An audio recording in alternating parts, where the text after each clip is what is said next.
Islamic psychology can influence Western Yeah, world. yeah, Then, and we know that now Western society have Islamic phobia about Islam, yeah, have yeah, a negative thinking about yeah, Islam. yeah. How we can improve what the concrete strategy? Yes. Yes, nanti. Well, this is again a very broad question. And unfortunately, we have been the recipients. We have been the society which is waiting for the West to give us. And we tend to believe that many people who are not highly intelligent and not highly educated will think that just as the West bring us these medicines and the CAT scan and the aeroplanes that travel as fast as the sound or beyond the speed of sound, then whatever they say after that in social sciences must also be true. This is a serious issue. First of all, my daughter, we need to have self-confidence in ourselves. We have to develop self-confidence. And then after that, we have to change our people. Psychology will help us to change our people. Islamophobia, now someone here asked me how to bring people into, to change them spiritually. I need to become merciful, I need to become kind, I need to become understanding to the other in order to bring him to Islam. Look what the Quran says. وَإِنْ أَحَدٌ مِّنَ الْمُشْرِكِينَ اسْتَجَارَكَ فَأَجِرْهُ حَتَّى يَسْمَعَ كَلَامَ اللَّهِ ثُمَّ أَبْلِغْهُ مَأْمَنَهُ. If one of the kuffar, the mushriks, come to you asking for help to protect him, then, O Muhammad, protect him. Protect him and let him listen to the words of Allah. And then after that, take him safely to where he wants to go. Not kill him. Not only say to him, you don't believe in Islam, so and so, bring the knife, kill him. How can you help a person after you have killed him? So here we need first of all to change ourselves.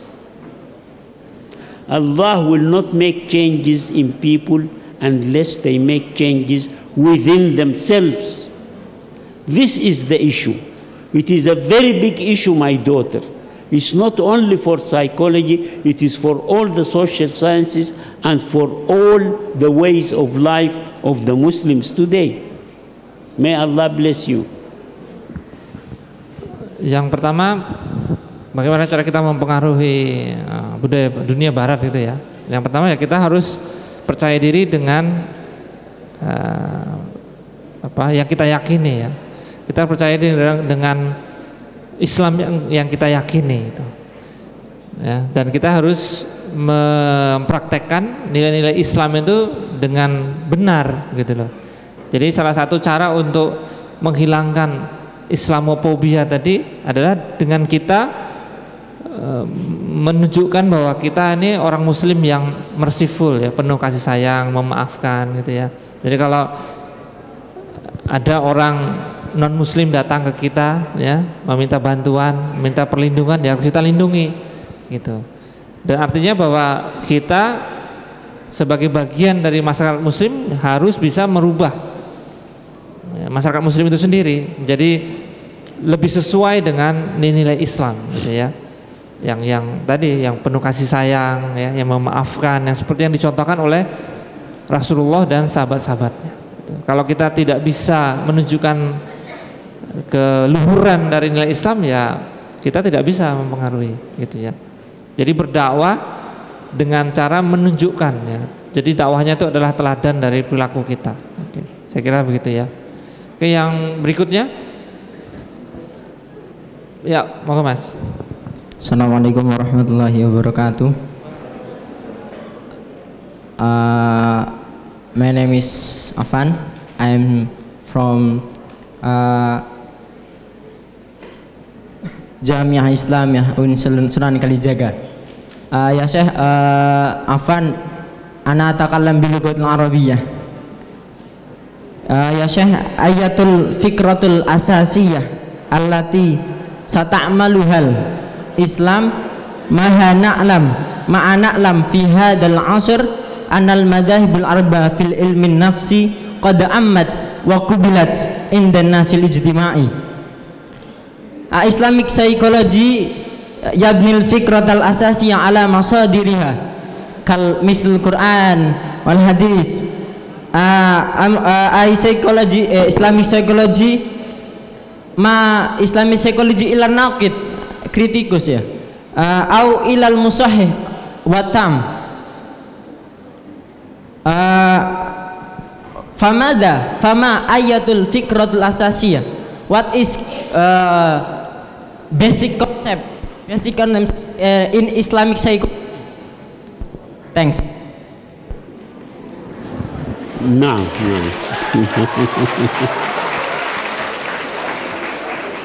نعم. ما هي الفكرة الأساسية؟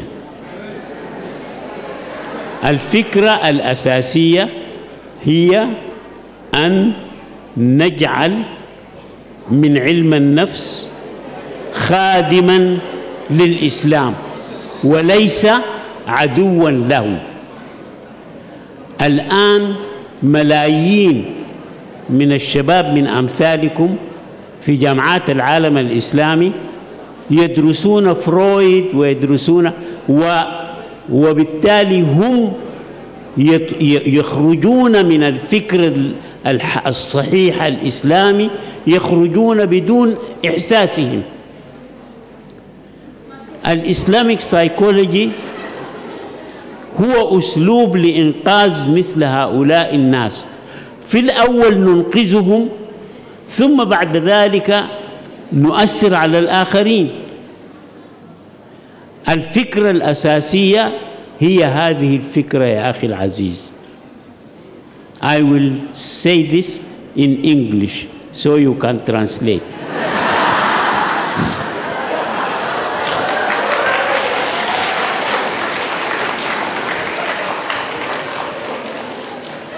Now, why are we talking about Islamic psychology? Is it urgent?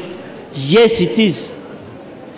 There are millions upon millions of Muslim students in universities, in departments of psychology around the world. In North Africa, in Tunisia, and in Morocco, because of the influence of the French, they teach Freud as if Freud is like a prophet. Whatever he said, they will accept. And if you criticize Freud, they are angry. If Islamic psychology come to save such students from such thought, then Islamic psychology would have served Islam.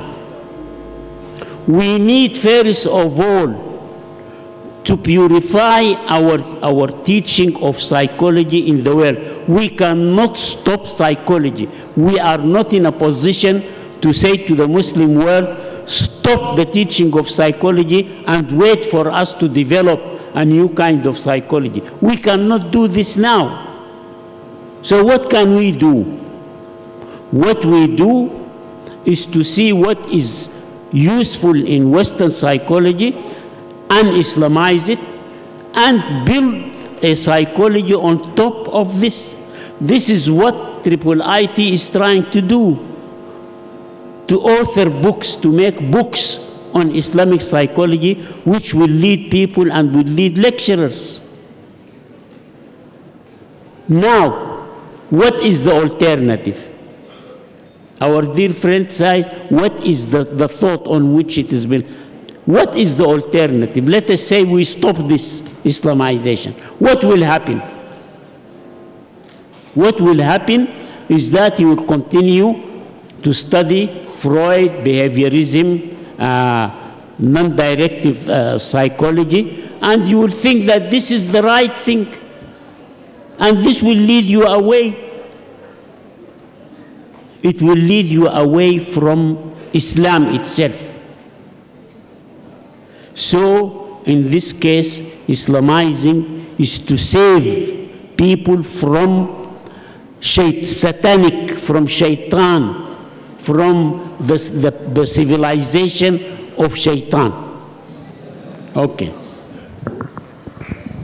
Ya, jadi Pak Badri tadi mengatakan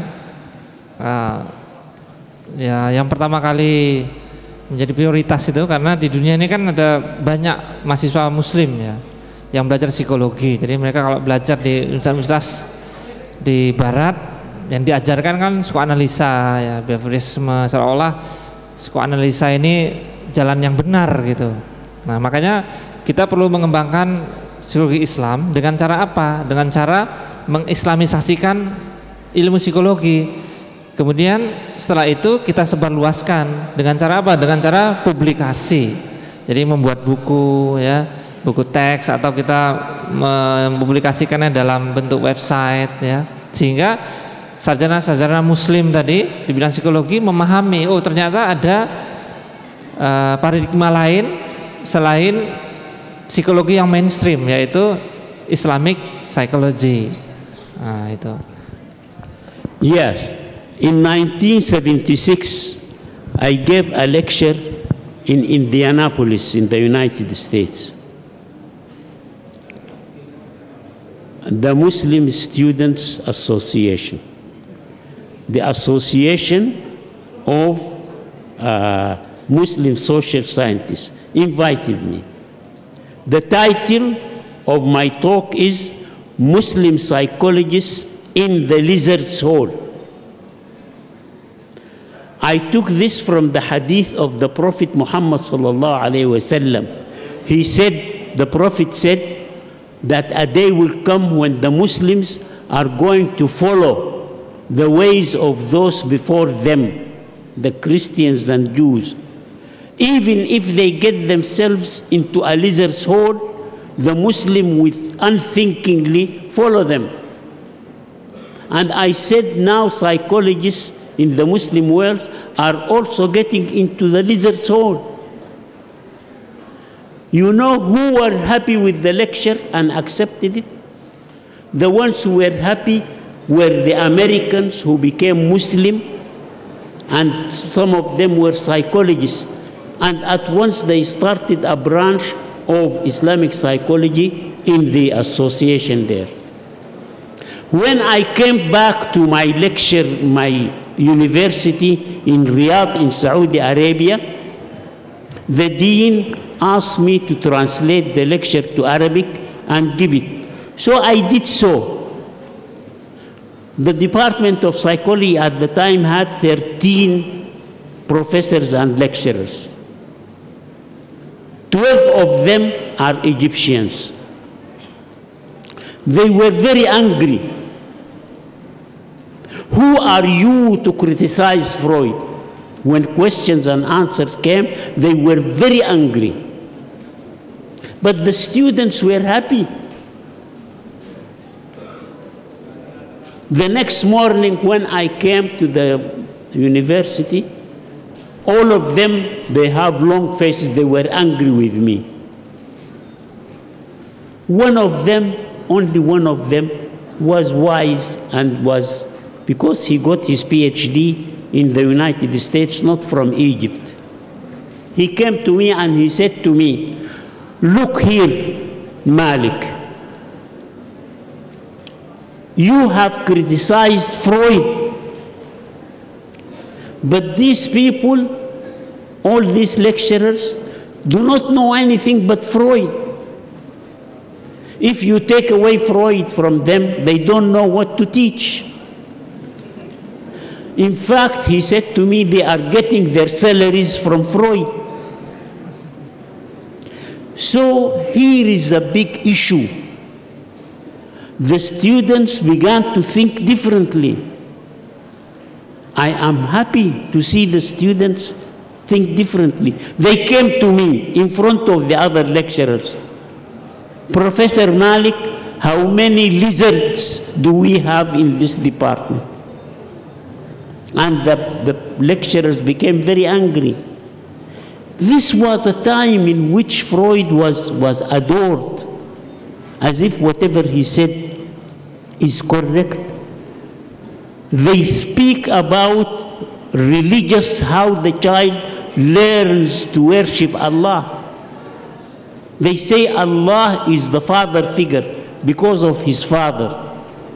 And because he sexually loves his mother and hates his father, then he discovers his father is not God. So he creates a God in heavens and says, this is Allah. What kufr? This kufr is being taught to the students. What can you do? You stop psychology altogether? You can't.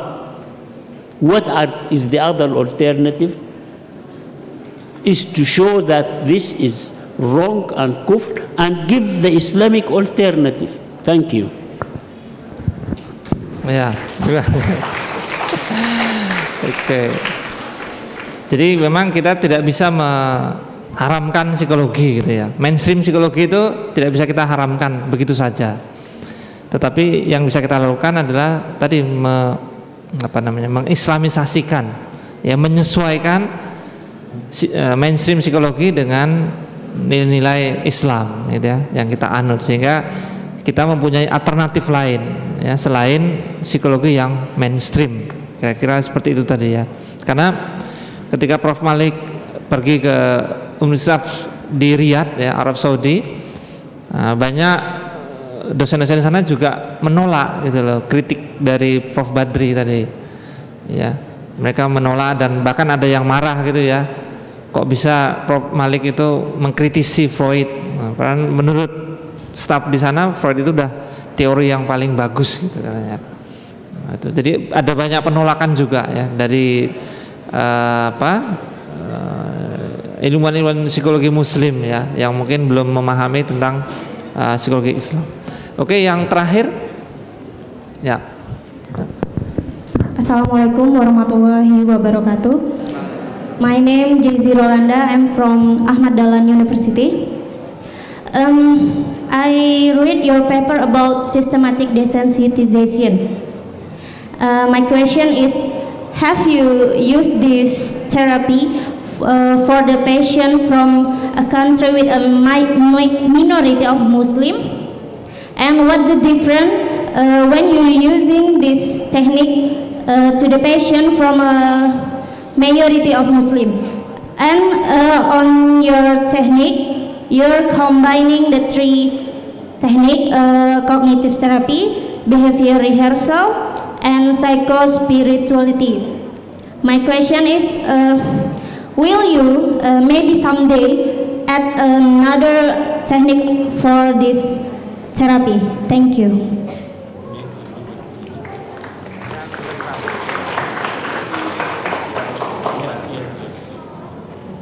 Yes.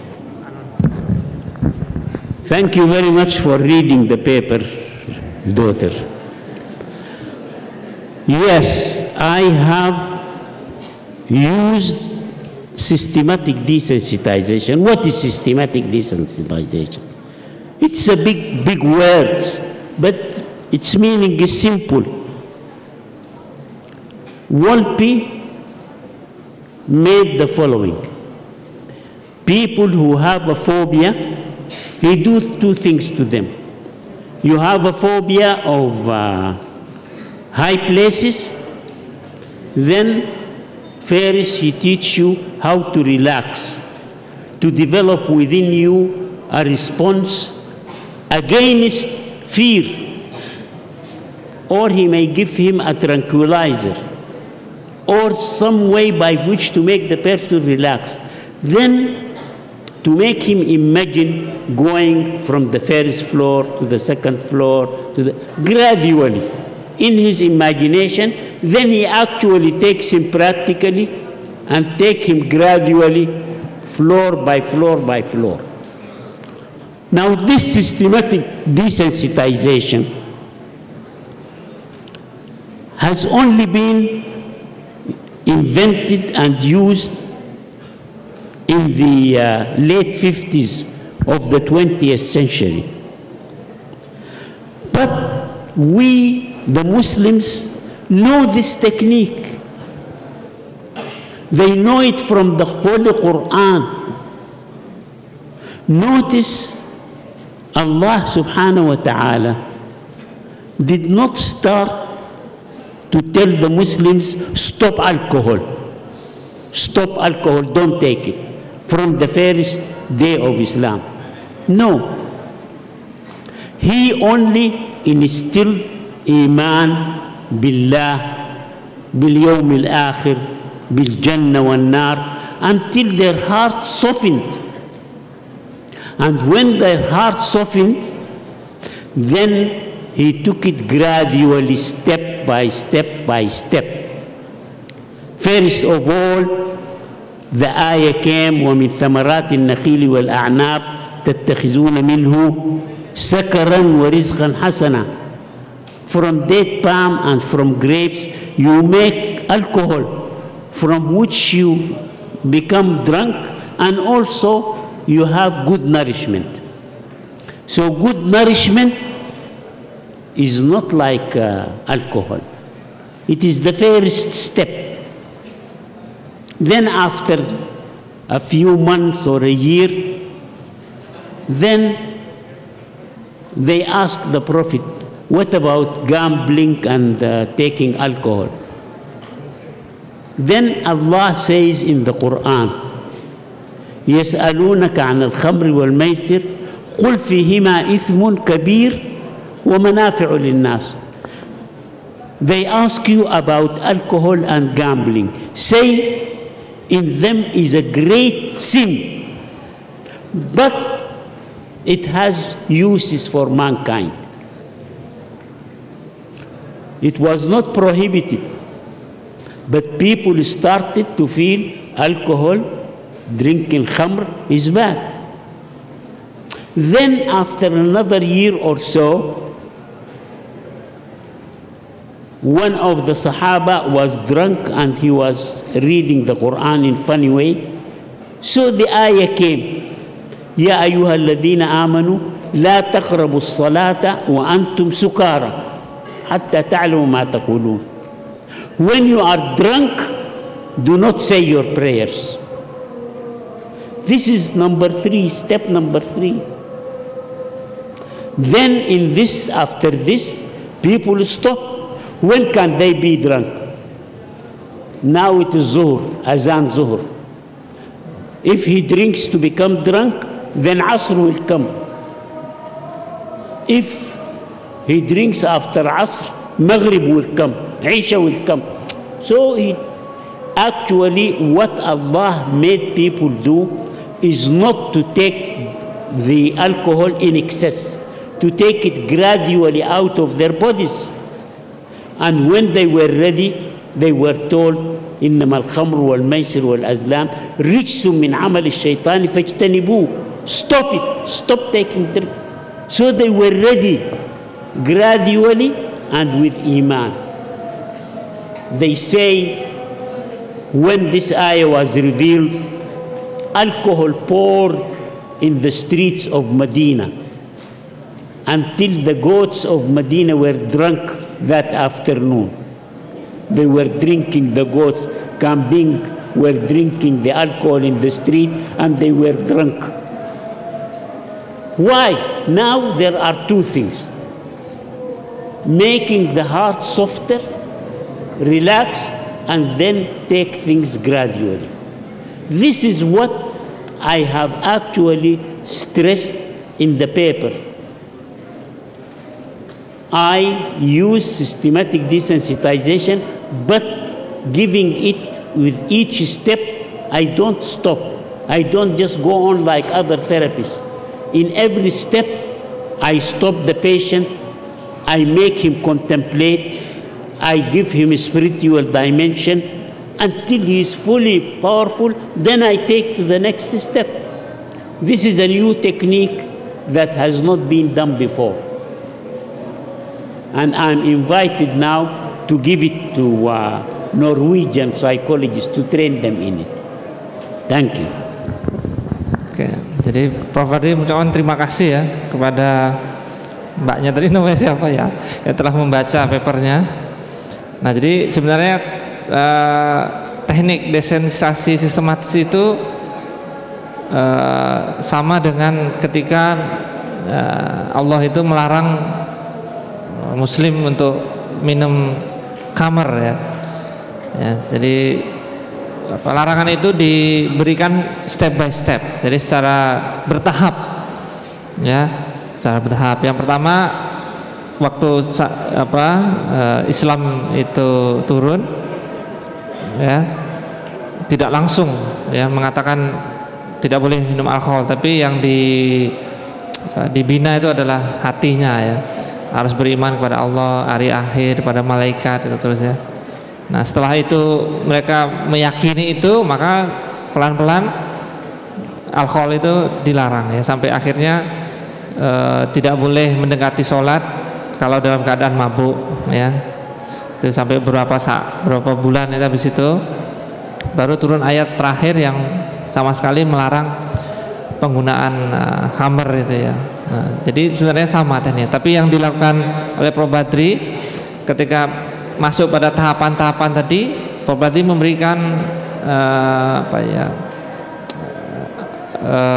kekuatan spiritual gitu ya.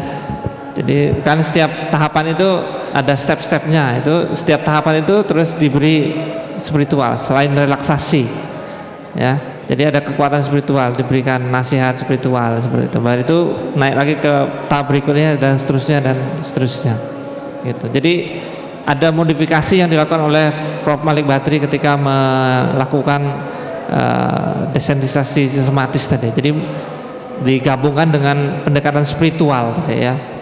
Dan itu memang juga sudah dilakukan oleh salah satu mahasiswi Mapro UAD ya, menggabungkan desensitisasi sistematik dengan zikir tasbih ya, subhanallah. Jadi relaksasinya dengan berzikir ya, subhanallah, sambil relaksasi pernafasan. Nah, itu subhanallah, subhanallah. Kemudian baru secara bertahap mencoba untuk menghilangkan ketakutan klien terhadap objek yang ditakuti. Oke, saya kira begitu ya. Semuanya karena waktunya sudah selesai. Ya, terima kasih atas perhatian dan kehadirannya dan memberikan banyak pertanyaan pada sesi ini. Kemudian saya kembalikan sesi ini kepada MC. Thank you Prof. Badri for the session. Mari kita beri applause kepada Prof. Badri. Assalamualaikum warahmatullahi wabarakatuh. Thank you very much for Professor Dr. Malik and also Mr. Tri for the knowledge that might be useful for us. Now we have two sessions, which is the session to deliver a gift from Professor Dr. Malik Badri, followed by the photo session. Thus, we would like to invite Mr. Dr. Andes Mujidin, MSc, as the chairman of Master Science Psychology Study Program of Universitas Ahmad Dahlan.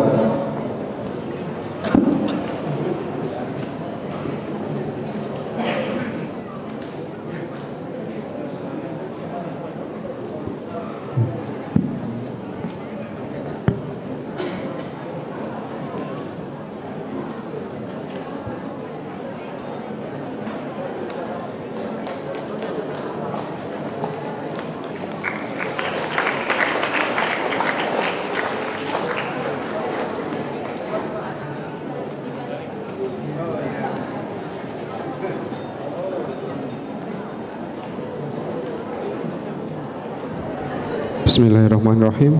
Assalamualaikum warahmatullahi wabarakatuh.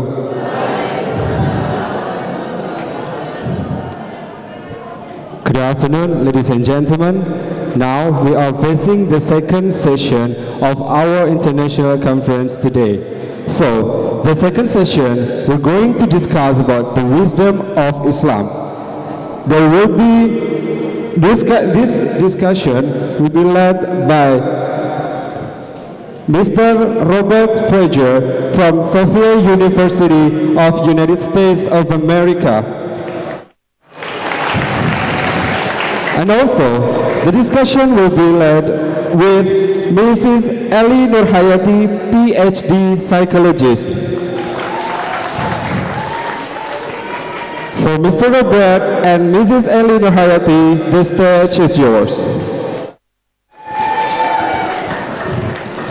Before proceeding to our discussion, I'm going to give brief explanation about the curriculum vitae of our moderator, which are Mrs. Ellie Nurhayati, PhD psychologist. First, her current position. She is the lecturer and the researcher in Faculty of Psychology, Universitas Ahmad Dahlan since August 2005. And also, she is the senior advisor and board member of Rifka Anissa Women Crisis Center in Yogyakarta since August 2009. Her background education. She got bachelor degree on psychology at Universitas Gadjah Mada, Yogyakarta. Master of Public Health or MPH from International School of Public Health, Umeå University, Sweden. PhD in Public Health from the Department of Epidemiology and Global Health at Umeå University, Sweden. The research experience. First, database analysis on violence against women's cases during 1998 at Rifka Anissa, WCC. Survey on domestic violence and women's health in Purworejo, Central Java, Indonesia. Action-oriented assessment on child abuse in Flores, Indonesia. Women's life experience in living an abusive marriage. Gender at the eyes of Bureken, the Yogyakarta's Bureaucrat's perception on gender. Qualitative research on men, masculinity, and domestic violence. Qualitative study on men, masculinity, and domestic violence. The Change Project, population-based survey to understand gender, masculinity, and IPV. Case study on IPV service provider in Purworejo district. List of publication. Children should know their body. Psychology and women's empowerment. Critics for psychology. Silence for the sake of harmony. Domestic violence and women's health in Central Java, Indonesia. Panduan konseling, buku pegangan bagi konselor yang bekerja untuk perempuan korban kekerasan. Sexuality, theory and reality. Training manual for society workers who work for the empowerment of women survivors for violence. Humanica, the Journal of Faculty of Psychology. Scientific Writing Guidelines on Quantitative Research Method. Jurnal Perempuan. Counseling Training Module for PKK Cadres. Manual for the establishment of Pesantren-based Women's Crisis Center. National Report on the monitoring of the implementation of Indonesian Domestic Violence Act in 6 provinces. Wajah kekerasan. Mom, why don't you just look for another good daddy? Women's life experience on domestic violence in Indonesia. Behind the silence of harmony. Silence for the sake of harmony. Javanese men's perception of masculinity and domestic violence. Domestic violence against women in rural Indonesia. National Report on Men Masculinity and Intimate Partner Violence. We no longer live in the old days. And the last is a case study from rural Indonesia. So, that's all the explanation, the brief explanation of the background of our moderator today. Now for Ms. Ali, the stage is yours.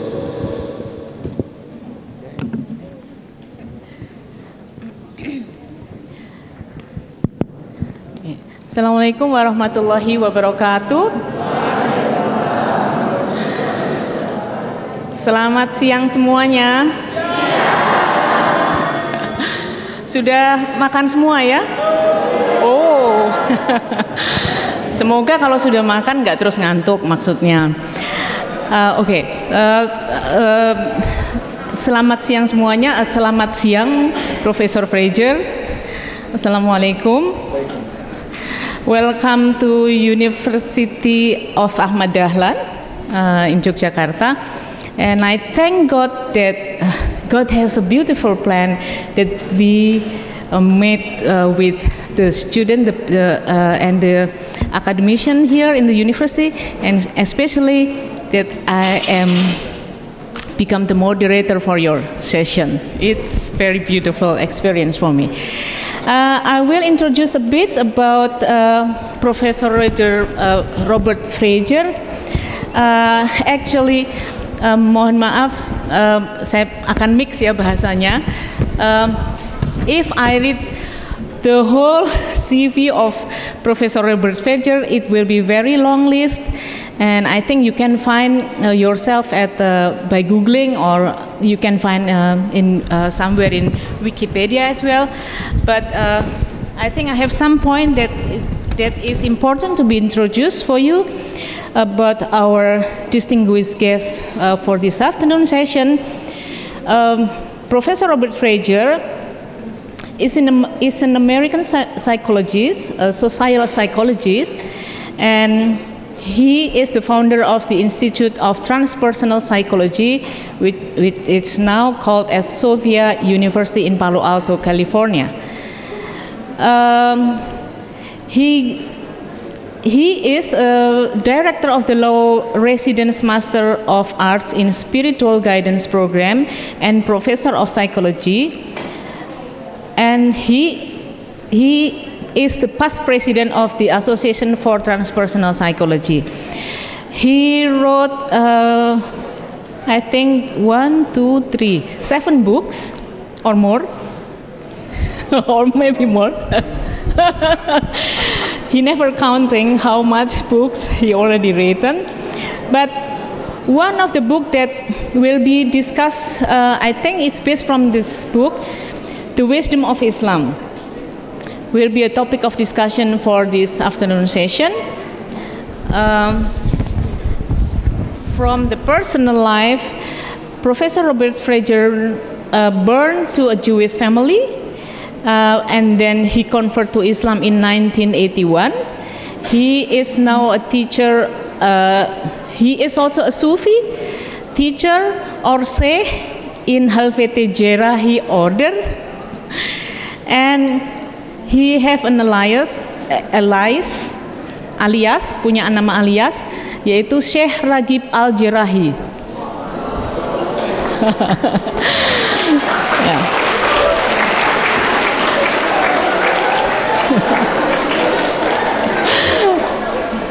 Okay, I think now we have to learn a lot from Professor Fraser about his experience, and especially how he elaborates psychology, especially, and into the Sufi world, which is it's about mysticism. So let's listen and learn from Professor Robert Fraser. Please, Professor, the floor is yours.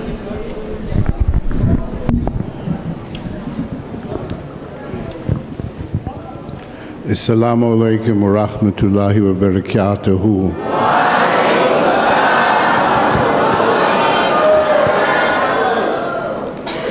Bismillahir Rahmanir Rahim.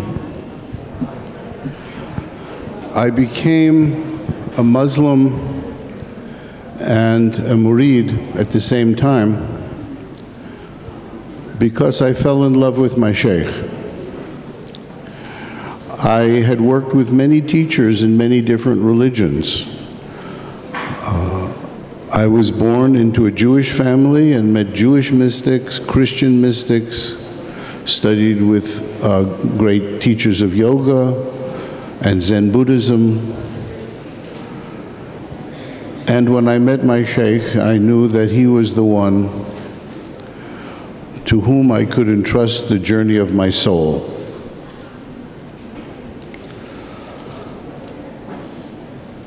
I literally fell in love with him almost romantically, the way I fell in love with my wife. It was a little confusing.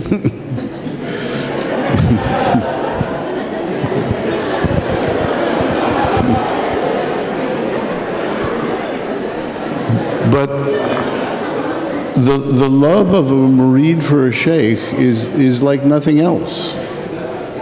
It's not friendship. It's not simply romantic love, but it's love and trust and a willingness to follow whatever he says.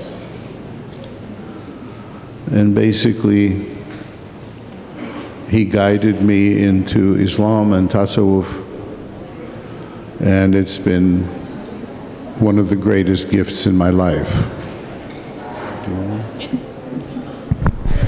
Ya, jadi Profesor Fraser ini sebetulnya merasa jatuh cinta dengan syekhnya, jatuh cinta dalam tanda kutip ya. Dan yang itu ternyata jatuh cintanya jauh lebih indah dan ternyata lebih banyak komplikasi jatuh cinta dengan istrinya, itu kata beliau. Dan beliau belajar dengan banyak guru-guru dari agama lain, termasuk ilmu bela diri dari timur, seperti karate, aikido, dan beliau juga belajar aikido seperti Stephen Seagal. I didn't say that. No, you didn't. Ya, dan ya, dan jatuh cintanya terhadap syekhnya itu yang kemudian telah membawa beliau untuk mengenal lebih dalam mengenai tasawuf. Dan ini kisah berikutnya. Thank you. Actually, I did write The Wisdom of Islam immediately after 9/11 to counter all the anti-Islamic feeling in the United States. I didn't hear that. I wrote it in 4 months, and I've written maybe 7 or 8 books plus 7 editions of a textbook. That's why I'm confused about how many. But this was the easiest book I ever wrote because I was so driven to try to explain to Americans about Islam. But actually today I want to talk more about the model of what it is to be human from the tradition of Tasawwuf, since explaining basic Islam to you would be a terrible mistake. I wrote a book called Heart, Self and Soul, which is translated into Indonesian. And what happened was my second sheikh, who I also dearly, dearly loved, said to me one day, he said, well, you're a good writer because people liked my books, and you're a psychologist, and you're a Sufi teacher. He said, write me a book on Sufi psychology. My first response was panic. I had no idea how to start doing it. I felt completely unequipped to do it. And he said, I really believe to introduce Westerners to Tasawwuf, the best way to do it is through the lens of psychology. They're more likely to understand and to accept it. Okay, you. I enjoy too much and then I lost some words. Oke, jadi mengenai Profesor Fraser sudah menulis beberapa buku, tadi 7 atau lebih, Dan ketika menulis buku The Wisdom of Islam itu beliau merasa itu sangat enak atau menyenangkan untuk ditulis, mungkin karena masih terbawa dari rasa jatuh cintanya itu terhadap tasawuf Islam dan sebagainya. Nah, beliau juga mendapatkan banyak feedback dalam penulisan bukunya itu. Salah satunya adalah buku yang tentang Heart, Self and Soul, right? Yeah. Dan itu adalah The Sufi Psychology of Growth, Balance and Harmony. Itu ditulis beliau tahun 1999. Jadi gurunya menegaskan bahwa kamu itu kan psikolog, tapi kemudian juga belajar tentang Sufisme. Jadi kamu itu psikolog tapi juga guru Sufi, dan itu sebetulnya kekuatan dari beliau ini. So this afternoon I want to share with you a model of, in a way, evolutionary growth of the human being. Hazreti Jalaluddin Rumi, Qudus Suru al-Fatahi, wrote, I was a mineral and I died to my mineralness and became a plant. Then I died to the life of a plant and I became an animal. I died to animalness and I became a human being. I died to humanity, and why should I fear? Dying has always brought me more than it took away, he writes. I died to humanity and I entered the realm of the angels. And I will die to that realm and become what you cannot possibly imagine. So he's telling us he moved from the world of the minerals to the world of plants, to the world of animals, to the world of humans, just in an interesting evolutionary sense, to the world of angels, something Darwin forgot to mention, and then to the world of nearness to Allahu Ta'ala.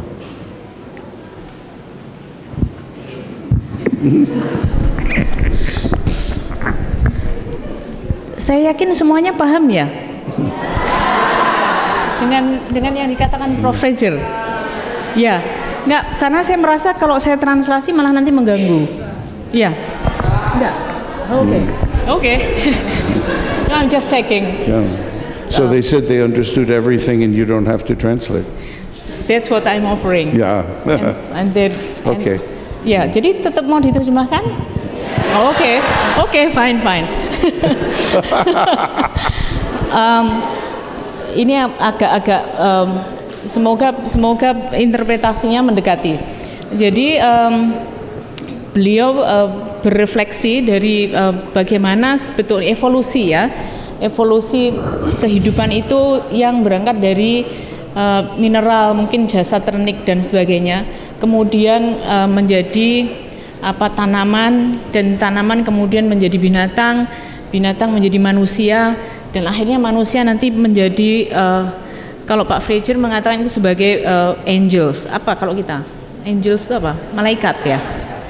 Atau mungkin ruh ya? Ruh semacam itu. Dan dengan evolusi yang seperti itu tidak ada sesuatu hal yang sebetulnya harus kita takutkan tentang kematian. Ya? So let me begin to talk about what it means to have these there are actually 7 levels, often called the maqamat of the nafs, of these different evolutionary souls. And the first one is the mineral soul, or the mineral nafs. Do we have minerals in us? Well, of course we do. What's the organ of our body that's composed of minerals? Skeletal system. We have a skeleton. Without a skeleton, we'd be sort of like a big amoeba or jellyfish, right? We couldn't stand upright, we could hardly move. So the very sort of hidden structure that we usually take for granted is our skeletal structure. In a way, it's the foundation for the rest of human functioning. Ya, jadi transform atau evolusi dari tadi 6 hal tadi, mineral, tumbuhan, binatang, manusia, dan kemudian jasad ruh. Terkait dengan pertama mineral dulu, apakah di dalam tubuh kita itu juga terdapat mineral-mineral gitu? Dan ya, kita punya mineral itu di dalam tulang-tulang kita, itu yang menyusun tulang-tulang kita, dan tulang itu kan untuk menopang tubuh, sehingga itu adalah struktur yang dasar dari tubuh kita untuk bergerak dan sebagainya. The linguists talk about the deep structure of language. Every language has a deep structure that one has to study very carefully to begin to understand. We take it for granted. How do you form a good sentence? In linguistics, a well-formed sentence in a language. And most can't even explain the rules, but we simply know how to do it, because that structure of the language we've learned it unconsciously. So at one level, the mineral structure allows us to move in certain ways, and perhaps even allows us to take in information in certain ways. There's a lovely story of Balulu Dana, who was the Sheikh of Harun al-Rashid. And Balul was always thought of as a little bit crazy. Many Sufi teachers act crazy from the point of view of the average person. And Balul sort of enjoyed doing that to teach people. But one day he shows up in the marketplace of Baghdad with a table. And on the table are 3 skulls, 3 human skulls.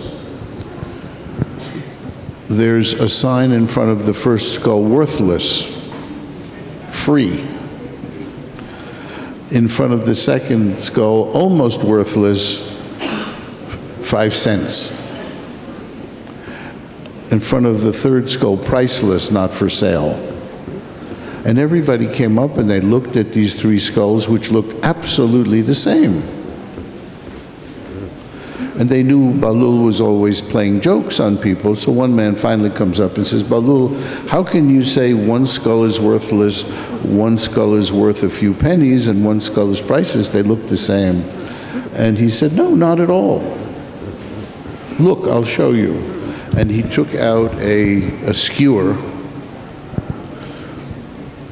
and he put the skewer in the ear hole of the first skull, but it didn't go in. It couldn't penetrate into the skull. You see, he said, this skull is useless, nothing goes in.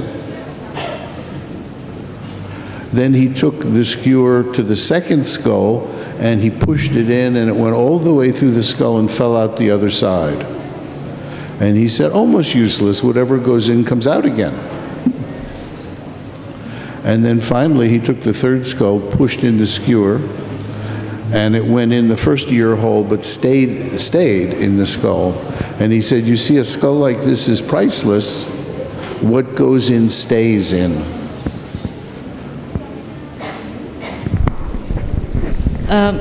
Jadi tadi tubuh kita tadi, tubuh manusia itu juga seperti bahasa, yang bahasa itu juga ada strukturnya gitu.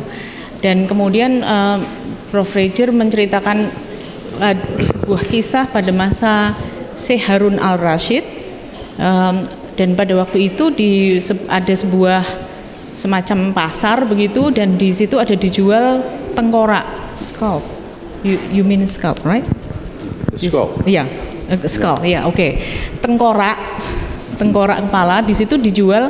Ada yang tengkorak itu harganya tidak ada harganya, kemudian ada yang harganya 5 sen, ada yang kemudian bebas boleh dibeli atau diambil. Nah, ternyata masing-masing tengkorak itu punya perbedaan karakteristik. Tadi ada di bagian telinganya itu ada yang kalau dimasukin istilahnya mungkin kayak skrup ya. Kalau kita bilang skrup itu dimasukin skrup, ada yang nggak masuk dan ada yang bisa tembus. Yang berharga itu tadi bisa tembus dimasukin oleh skrup itu. So what kind of skull do you have? You know, it's good to ask oneself. Do I have the sort of structure in myself that doesn't let anything in? I find it very difficult to let in new information. You know, or do I learn things and then forget them as quickly? Or can I learn and keep what I learned? And I think it's interesting that the example has to do with the skeletal system, with the bones, that there's a mystery in that. Also interesting is in the different positions of salat, the wise scholars have said each position represents a different level of human development. Standing is human, bending over in ruku is animal because the spine is parallel with the ground. Kneeling is the plant, where you're sort of rooted in the ground, but there's still an upright growth. And then finally in ruku, it's like the mineral, because you're like a rock just on the ground. And it's said that Allah loves the ruku, that position the most. So isn't it strange that Allah loves us the most when we're the most like minerals? I mean, it doesn't make sense. We're so in love with our intellect and running around doing things. Why would Allah love our mineral nature? Let me suggest again, one answer is a rock is in teslimiyat. It does. You put a rock down, it doesn't say, I'm bored here, let me walk over to the other side of the room. It stays where you put it. You know, Allah can put us somewhere and we almost always move. We don't have patience. So there are mysteries at the level of the mineral soul.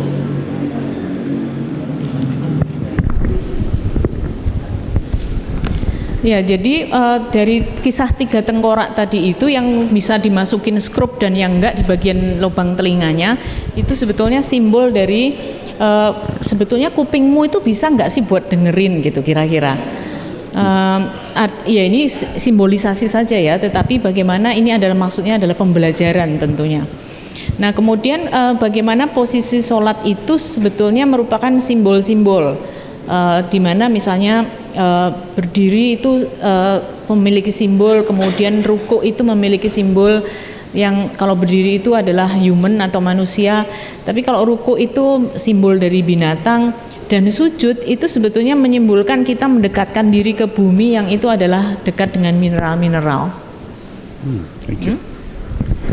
The second level is the vegetative or the plant soul.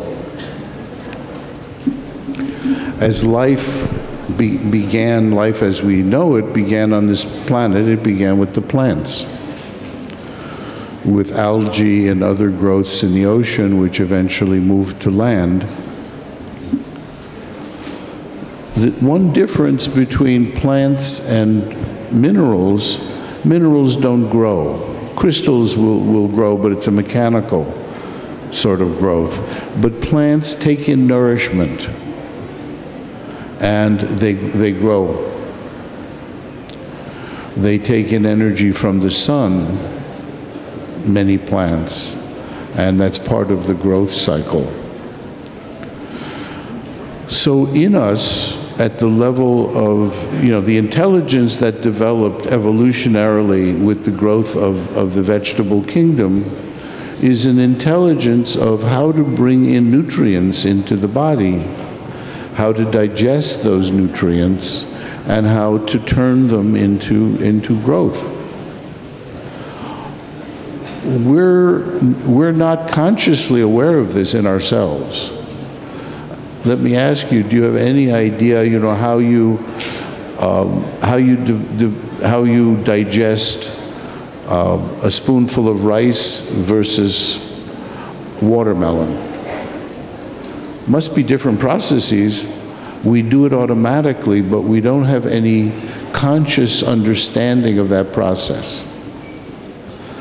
So there is an intelligence, but it's an unconscious intelligence that developed with the development of the vegetable world that still is in us. That we've inherited the ability to take in nourishment and to grow. Ya, jadi ini lebih banyak masih yang menyinggung tentang tadi ya hati, diri dan jiwa.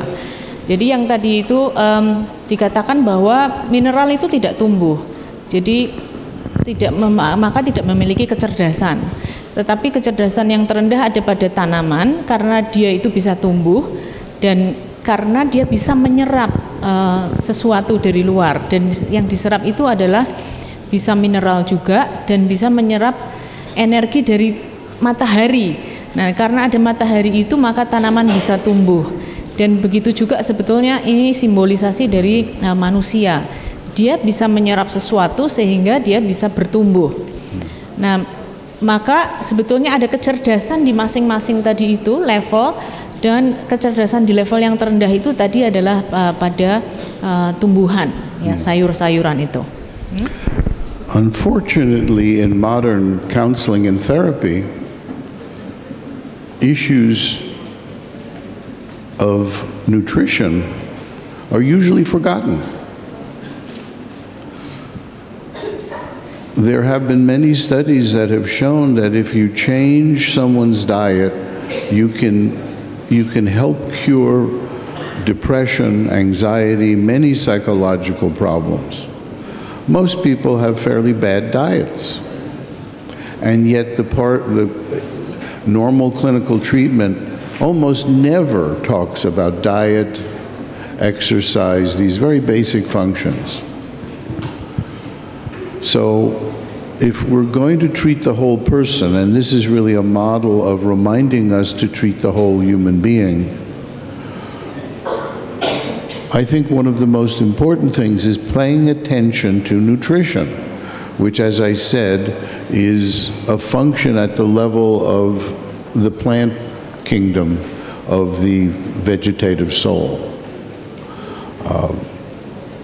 I have known a number of psychologists who actually spent more time and energy on changing the diet of their clients with very, very effective results. And there are fad diets out there, but in part it's because diet does work that you have sort of fads and unfortunate imitations of what really would be healthy treatment. Nah, ini yang mulai menarik adalah bagaimana kemudian pengetahuan kita tentang kecerdasan yang terendah tadi pada tumbuhan itu mulai diaplikasikan dalam ilmu psikologi, yang dalam hal ini kaitannya adalah bagaimana mentreatment dalam memberikan konseling dan terapi itu juga menggunakan pertimbangan tentang nutrisi dari si klien kita. Bagaimana artinya selain konseling juga diberikan istilahnya program diet buat mereka. Makanan tertentu itu memiliki pengaruh tertentu juga kepada tubuh. Nah, Prof. Fraser mengatakan ada banyak teman-temannya yang di sana yang sekarang sudah menggunakan pendekatan ini. Jadi memadukan antara nutrisi dengan program konseling. Okay.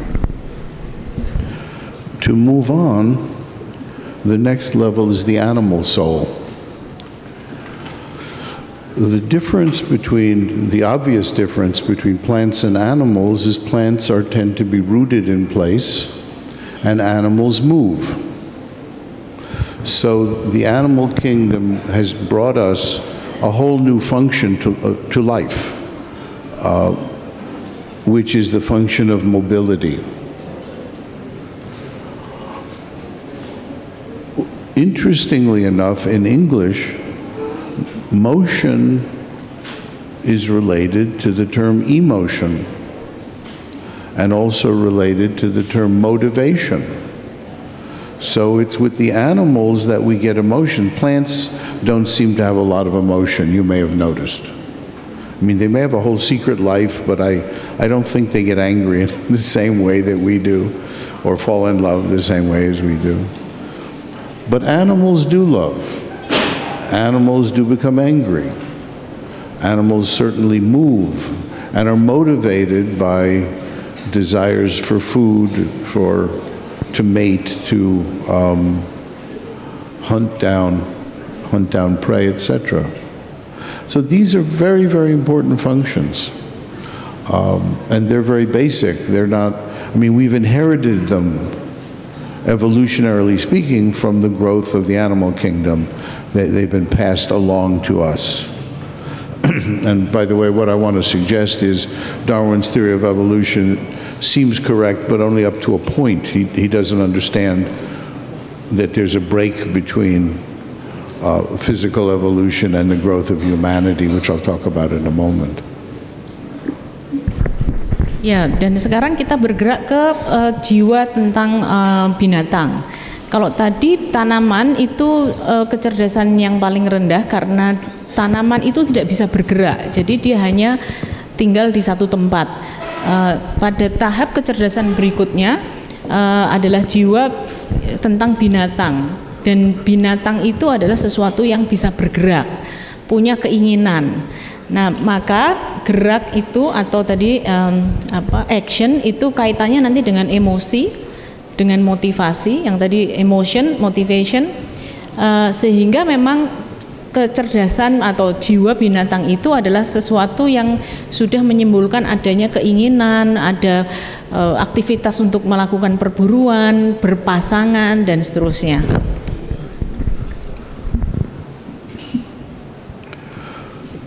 Third is what I would call the personal soul, or in a way the intelligent soul, which is pre-human, not yet human. And this is the development of the ability to think and reason, to plan ahead. The big difference between this and a real human being, a real insan, is the heart isn't open. Until the heart opens, one is not fully human. I think it's a very important distinction. So people who are intelligent but have no heart, have no compassion, can't love. They're narcissists. Even psychopaths or sociopaths, because without an open heart there's no compassion, so you only think about yourself, your own best interest. Some of you, I'm sure, have seen the movie The Silence of the Lambs, which I find a fascinating example of a human being who doesn't have an open heart. Hannibal Lecter. You know, Hannibal Lecter went to medical school, got an MD degree, as I recall, became a psychiatrist. I don't quite remember, but highly intelligent, but he was also a cannibal. He was absolutely psychopathic. And so it's an interesting question. Does someone who has no human compassion, who would just as soon eat you as look at you, is he really a human being, or is he so stunted that he's like a stunted being in human form, but he's not human? He really does not have the capacity to act as a human being. Ya, nah ini jadi ketika dari jiwa binatang itu kemudian berevolusi menjadi sesuatu yang lebih mulia, itu kemudian ditandai dengan adanya jiwa yang mengandung cinta dan kasih sayang. Nah, maka ini ketika dicontohkan tadi mungkin agak film yang agak mengerikan dan mungkin ada yang sempat menonton waktu itu, Silence of the Lamb yang ada Hannibal Lecter. Wah, ya siapa yang suka film action horror? Ini dicontohkan bagaimana individu yang cerdas, psikiater ya kalau nggak salah Hannibal Lecter tuh, dia cerdas, pandai, tetapi dia juga banyak melakukan pembunuhan secara sadis, sehingga sebetulnya dia itu manusia atau enggak kalau seperti itu. Karena kan dia menjadi inteligensinya tinggi sebetulnya, tetapi perilakunya tidak ada di situ, tidak ada cinta dan kasih sayang. Jadi ini sebetulnya apa, manusia apa binatang begitu. Now that's an extreme example, but let me suggest we all have a little bit of that in each of us. You know, Freud said, interestingly enough, that we can become fixated at different stages of development. If someone is a bit fixated at the level of there being all intellect and no heart, it's an important issue to work with in counseling and therapy. I mean, in addition to dealing with whatever problems they're presenting, almost certainly what's in back of those problems is their inability to love, their inability to empathize with others. And so it's a critical part of treatment to get them to open their hearts, to get them to love. It doesn't have to be fancy, by the way. My old sheikh said, everyone should have someone to love. If you're not married and don't have children, get a cat. You know, love a pet, so that you exercise that capacity to love. And interestingly enough, these things are often beyond logic. One of my friends was an American living in Istanbul, close to our derga, our Sufi center. The night after that talk, he came home and found a street cat curled up on his doorstep, just sitting there, hungry, underfed. And so he brought the cat milk, and the cat stayed with him, and actually stayed with him for years. And I find it fascinating that just so happened to be the same day that the Sheikh said, find someone, something to love. So one can use simple things like this. It doesn't have to be psychoanalytic or behavior therapy. It can be common sense, which sometimes is rarer and just as effective, if not more so.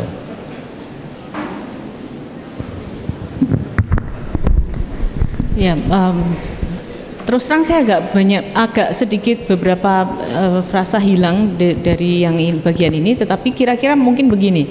Jadi dari cara psikologi yang dikembangkan oleh Freud itu banyak mempersoalkan tentang bagaimana pengalaman masa lalu dan itu mempengaruhi seseorang, sehingga ini kaitannya dengan tadi itu yang cinta dan kasih sayang, bagaimana tidak adanya cinta dan kasih sayang itu kemudian membuat seseorang bermasalah, dan bagaimana dengan behavior terapi yang di situ dia tidak melihat masa lalu dan menganalisis bagaimana cinta dan kasih sayang mempengaruhi perilaku, itu akan menghasilkan atau cara pandang yang berbeda sama sekali dalam melihat manusia atau soul atau jiwa manusia.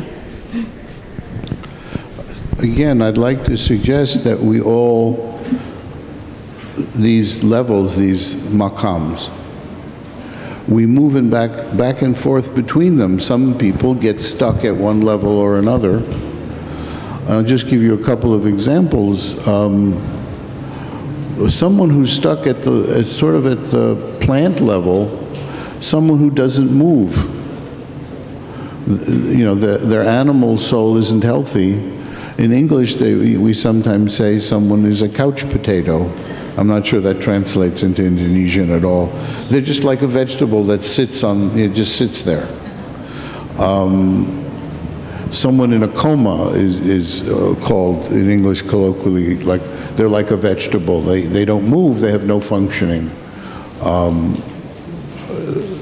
So there are people who simply almost, just sit and do very little. In these days, computers sort of help that, unfortunately. Or someone can be fixated at the animal level and is run by rage, anger, jealousy, sexual addiction or addiction of other kinds. In other words, their animal level of functioning is distorted. By the way, that's one reason I would suggest that alcohol and drugs are haram in Islam, because they interfere with our reason, our thinking. So we're more likely to drop down to more primitive levels of functioning. And it turns out, by the way, that most people in prison are in prison because they did something when they were under the influence of alcohol or drugs in the United States. So it's not trivial exactly. Ya, jadi tadi itu bagaimana jiwa tanaman, jiwa hewan, dan jiwa manusia itu menjadikan kita sebetulnya untuk bahan refleksi, dan itu kaitannya psikologi dengan ajaran Islam. Kalau kita melihat orang sakit dan dia sampai koma, itu kan dia diam saja di situ, tidak bisa bergerak. Jadi bahkan di level animal pun dia tidak di level binatang, karena kalau tadi binatang itu kan jiwanya adalah dia mengandung gerak, ya, emosi dan gerak dan motivasi. Tapi kalau orang koma itu kan dia hanya diam di situ. Jadi seperti dia disebut dalam fase vegetatif, seperti tanaman. Nah, kemudian kalau di level atau di jiwa level binatang itu kan ada kemarahan, ada agresi, ada kecemburuan, dan itu sebetulnya bisa dipicu dari faktor makanan atau nutrisi tadi.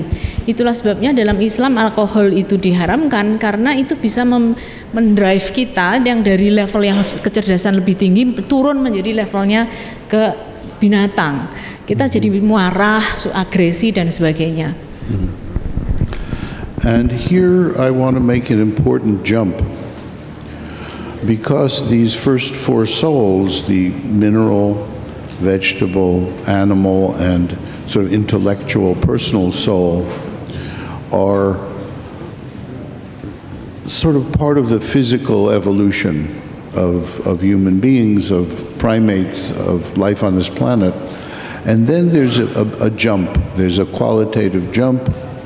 When the heart opens, the human soul is rooted not in the physical heart, but in the qalb, in the spiritual heart.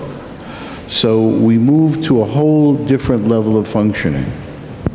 This is why in the West it's very difficult for Western psychologists, and I think in Indonesia too for many psychologists, to accept Islamic psychology, because it means you have to be willing to shift out of positivism, you have to shift out of the normal assumptions of psychology to move to understanding the functioning of a human being. A real insan, it does not function with the same dynamics, as pigeons and rats and the favorite subjects of psychologists for so many years.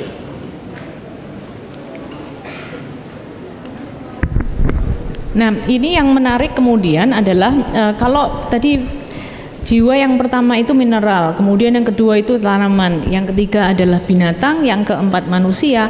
Nah, itu adalah evolusi jiwa, dan akhirnya sebetulnya ajaran Islam itu adalah melompat di atas itu semua.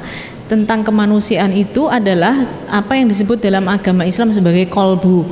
Dan kolbu itulah sebetulnya yang membedakan manusia, keunggulan manusia, atau mungkin kita biasa menyebut akal budi kali ya. Karena kalau kolbu itu kan biasanya itu semacam ranahnya afektif ya, emosi ya, kolbu itu. Gitu. So a real human being has the capacity to act as Allah's Khalifah. A real human being can embody Allah's sifat, can embody love, compassion. As Allah's Khalifah, they can serve creation. And in a sense, the motivation changes from motivation that's simply for individual needs, but this is motivation to fulfill the reason that we were created. The reason we were created really is to embody Allah's sifat, to serve Allah's creation, to be worthy of being Allah's Khalifah. So it really is a qualitative jump in functioning and motivation. In some sense, and I take this from Abraham Maslow, who is really one of the great founders of transpersonal psychology. Maslow said at these early levels, we're talking about a psychology of lack, that one is motivated by a lack. One is motivated, the behaviorists motivated animals with hunger or thirst or fear of shock. Freud talked about people being motivated by anxiety, by being frustrated in various ways. And Maslow said, finally, when we reach this level of a real human being, I'm translating him a bit, that one is motivated by a psychology of fullness. One is motivated by a love of beauty, truth, love. So in a sense, the whole level of functioning has changed, and we need to not forget the lower levels, because they're also there, but we also have to acknowledge that once we're talking about a real human being, things have changed. There really is a jump to another, in a sense, to another level of experience.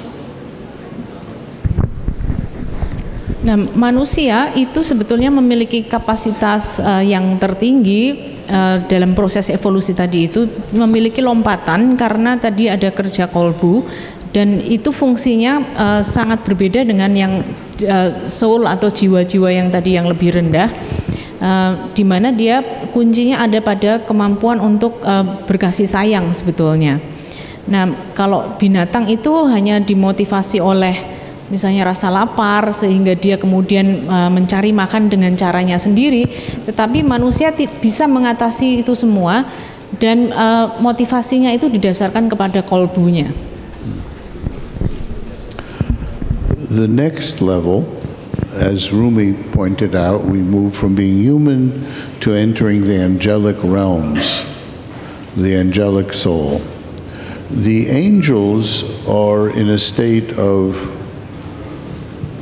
in Arabic, salat al-daim or zikr daim, constant prayer, constant remembrance.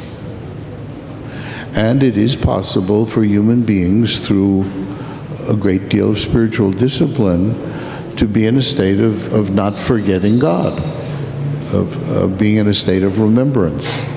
And again, this is a huge change in how one functions if one is in Allah's presence consciously, in a sense, at all times. Okay. I feel so hot here. AC-nya nggak bisa diiniin ya? Nggak? Oh, okay. I'm sweating. See? Was it something I said?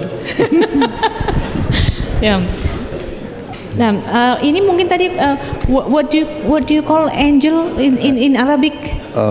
I didn't say malaikati. Malaikat. Oke. Nah,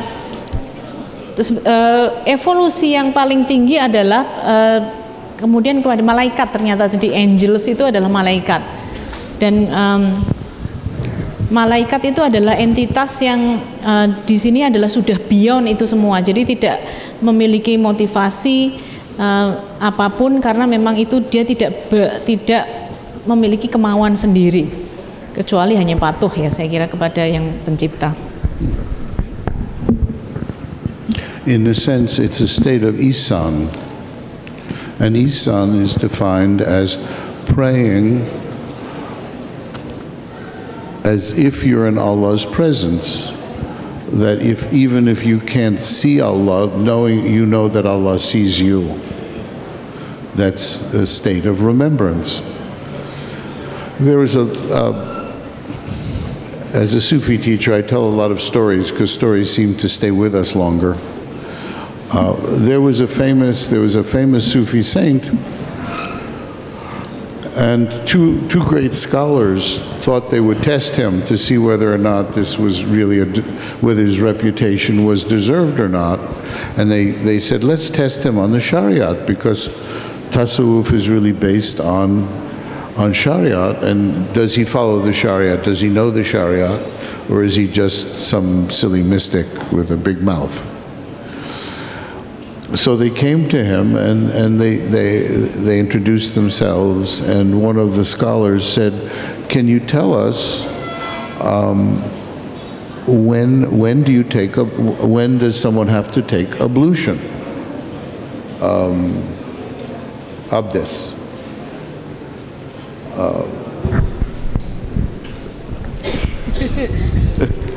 I missed some sentences, I think. Would you repeat again in this part?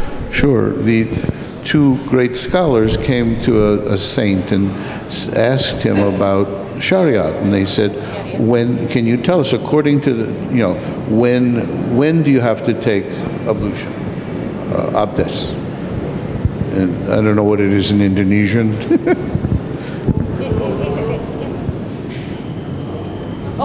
Wudu. Ah, wudu. Okay. I was doing Turkish, sorry. Okay, wudu.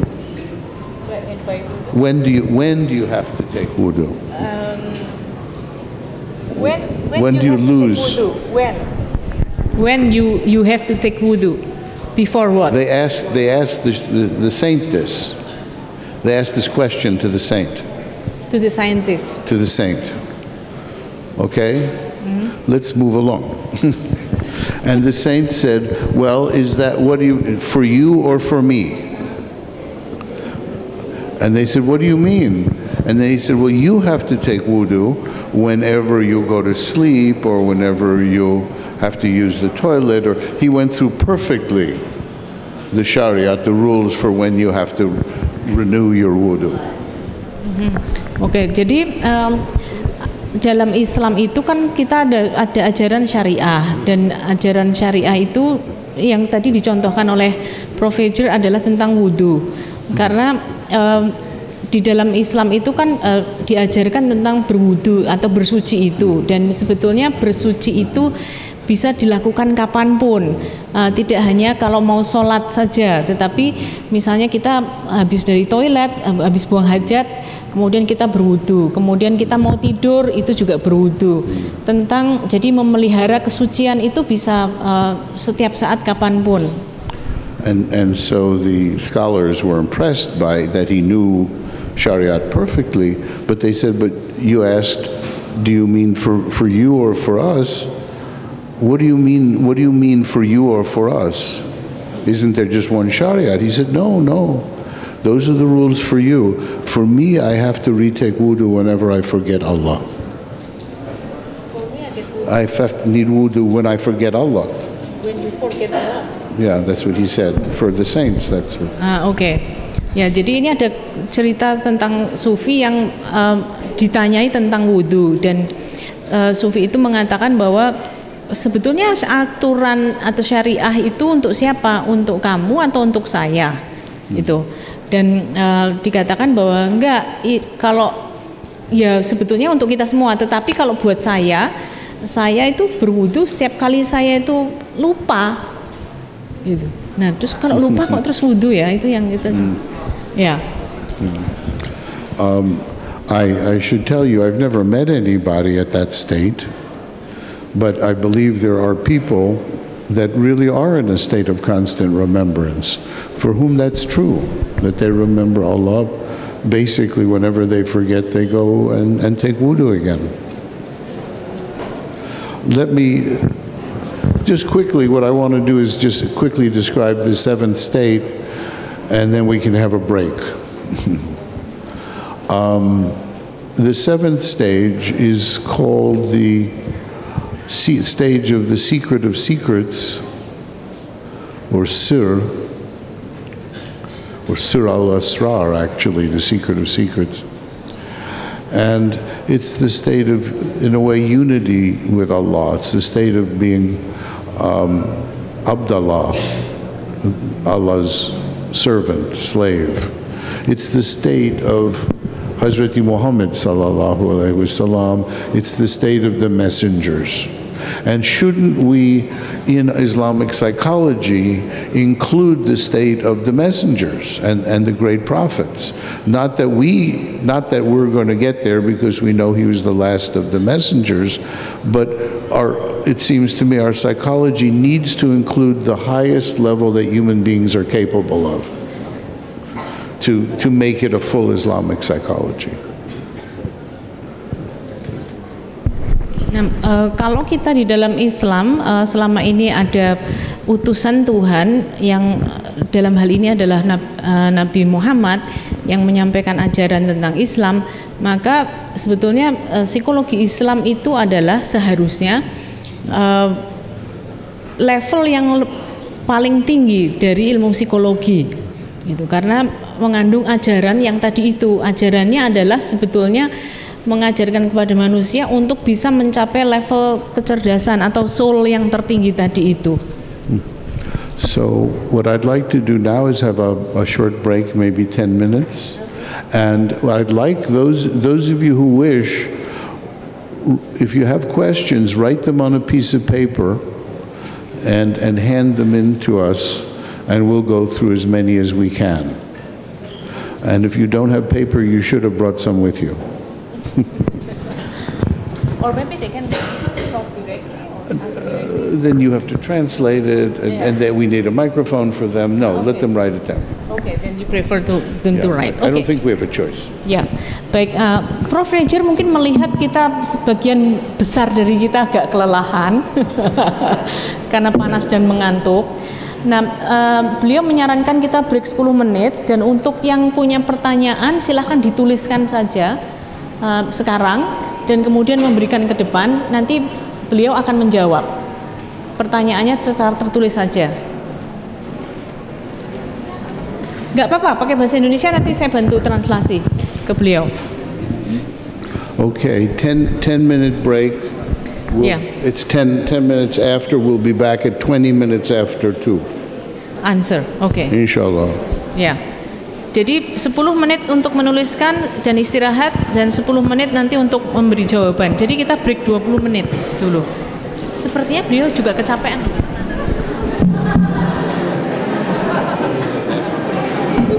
Okay, we're going to start with some of your questions. Terima kasih. Thank you for your questions.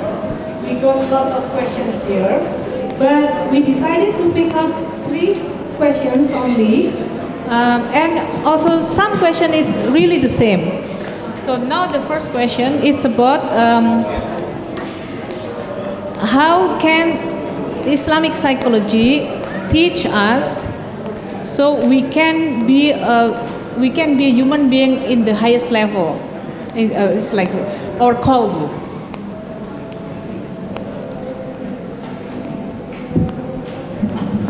Well,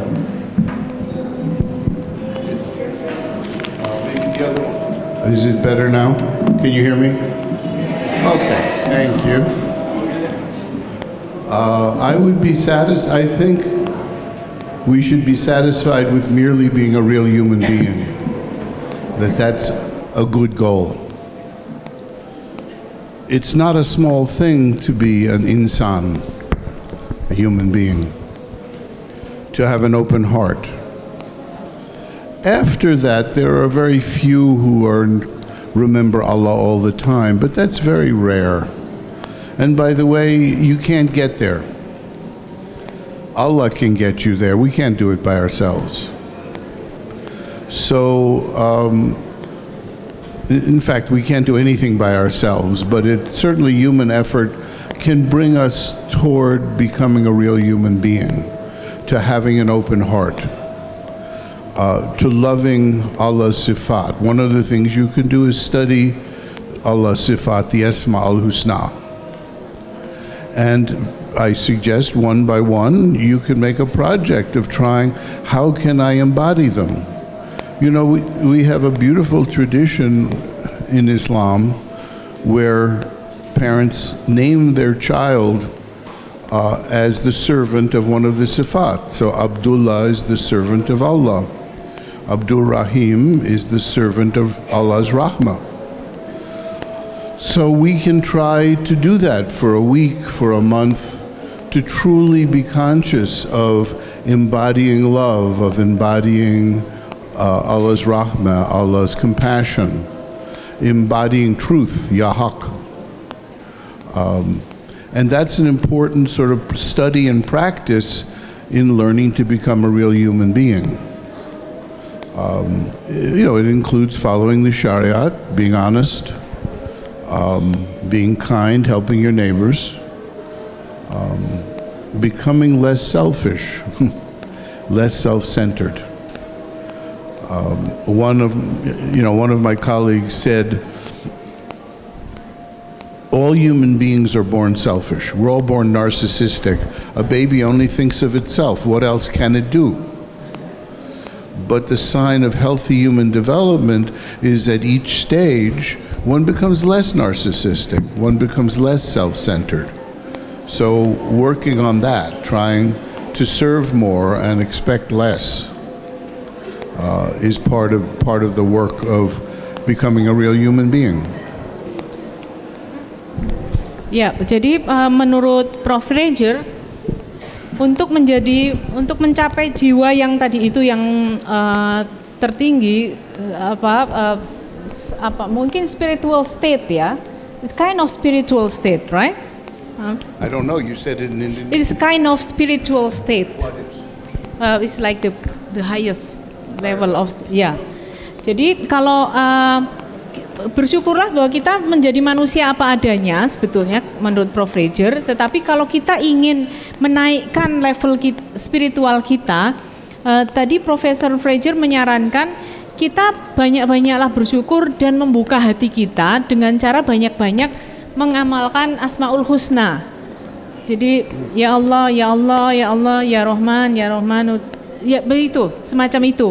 Dan nanti kita lihat bagaimana ketika kita sering melafalkan itu dan apa perubahan yang kemudian kita rasakan pada kolbu kita.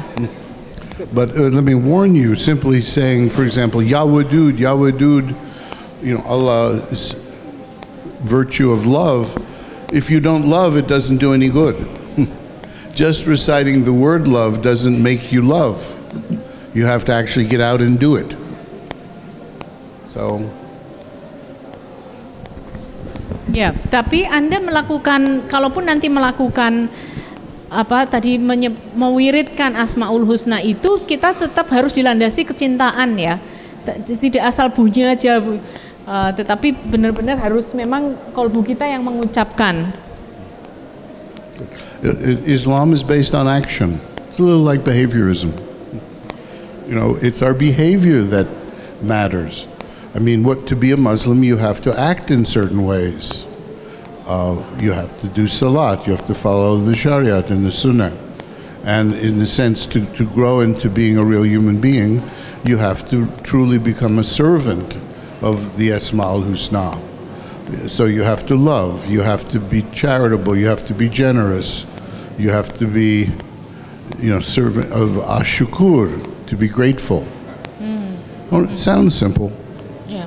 Nah, amalan berikutnya adalah kita menjadi pelayan Tuhan, mungkin gitu ya, menjadi pelayan Allah. Dalam hal ini adalah kita melaksanakan syariahnya, menjalankan sunnahnya, kemudian banyak berderma, banyak memberikan kebaikan kepada sesama kita. Itu maksudnya menjadi pelayan Allah.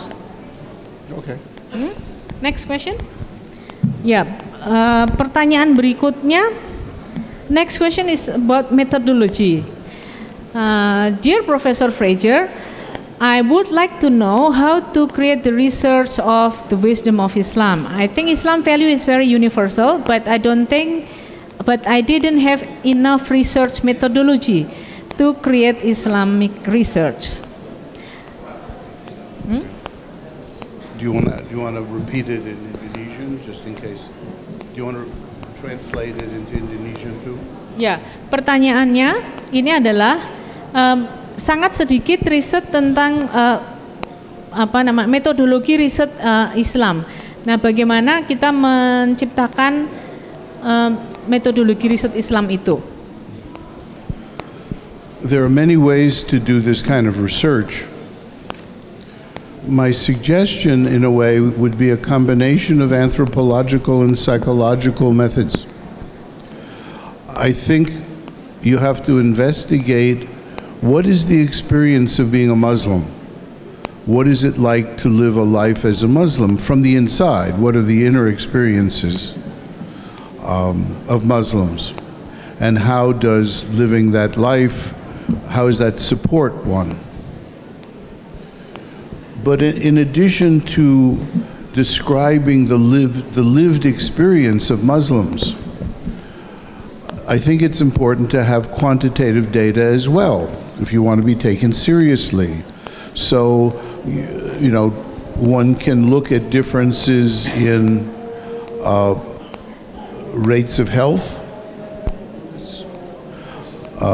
We can look at, you know, whatever particular variables you're interested in, you can begin to develop a research program to measure those variables. You know, are those who do salat 5 times a day, are they healthier? Do they have fewer days, sick days from work, or do they miss fewer classes?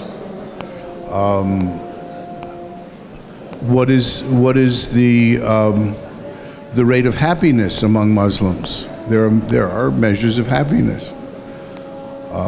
As you may know, Indonesia is ranked as the happiest country, I think, in the world. So it's a little hard to do the research because you're already up there. But I think it's important to actually get measures that when people look at the research, they won't be able to argue with it. That there'll be clear, solid methodology that shows that Islam makes one healthier, Islam makes one happier, Islam makes for better relationships in marriage, better child raising. That's measurable. You know, consult with your faculty because it's not easy. But again, I would combine that with sort of an anthropological look at what I would call the lived experience of being a Muslim. So you have both. Ya, jadi Prof. Fraser menyarankan tentang metodologi ini bisa dilakukan secara kualitatif maupun kuantitatif. Kalau kualitatif itu bisa kita melakukan studi tentang pengalaman menjadi Muslim. Jadi mungkin it's like a phenomenological studies. Ya, karena mempelajari tentang experience ya, pengalaman. Nah, kemudian secara kuantitatif itu juga bisa dilakukan untuk memastikan apakah misalnya orang yang sholatnya 5 waktu saja itu kesehatannya seperti apa dan dibandingkan orang yang sholatnya lebih banyak, kesehatan mentalnya seperti apa dan sebagainya. Mungkin itu variabelnya. Okay. That's all? Okay, so now last question. It's more personal experience. As a Professor Fraser, as a Muslim, where you learn Sufi and you are a psychologist and you live in Western society, how your society reacts to you?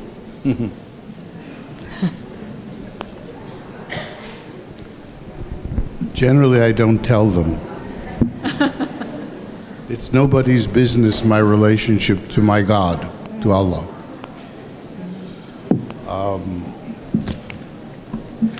And I do tell them. I've written a book about Islam, I've written books about Tasawwuf, I've hosted conferences, I've given lectures, and I've tried to make dawah in a sense, at least to let people hear the truth about Islam. generally, I find when people get to know us Muslims in the West, they can get over stereotypes that Western media have fed them. So they think we all, they think we're all terrorists. They think that, we're all anti-West, that we're rigid and that we want to go back to Sharia law. So I think it's one of the things I found, it's simply important to tell the truth. That when someone says, aren't women treated badly in Islam? I'm not going to go into a political, historical discussion. All I can say, honestly, is that's not my experience. The Muslim men I know are wonderful husbands and fathers. The Muslim women I know are often leaders in their countries, in their communities. And all this talk about women and being oppressed in Muslim countries seems to me absolutely untrue, and also ignores the fact that women are oppressed in the West in many ways, with rape and violence happening sort of every minute in the United States, that they're fantasizing about us without ever looking at the problems that are at home. I don't say that too often because it tends to upset people. But it's not easy. I mean, I live in a country in which the word Muslim has become almost synonymous with terrorist. And it's difficult. But I think, I actually do feel I have a duty to correct that, to say, yes, I'm a Muslim. I don't know anything about bombs. I've never owned a gun. Nor do I want to.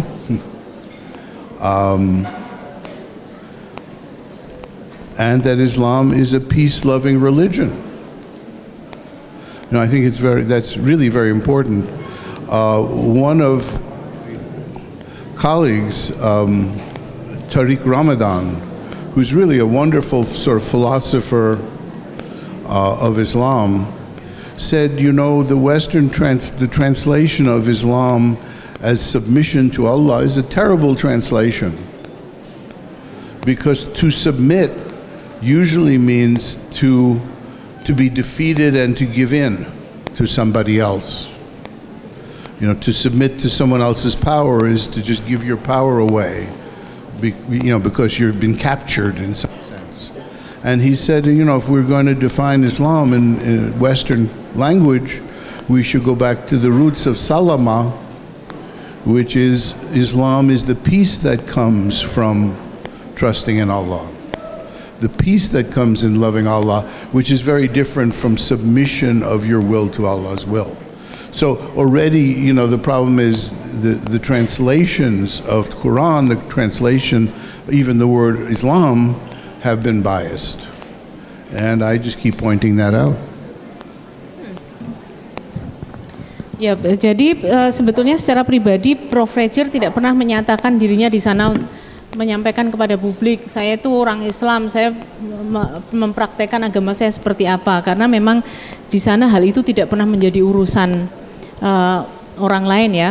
Nah, tetapi memang beliau mengatakan tidak mudah memang hidup di negara Barat yang dia itu memeluk agama Islam yang sudah terlanjur ada semacam pelabelan gitu bahwa Islam itu teroris dan sebagainya.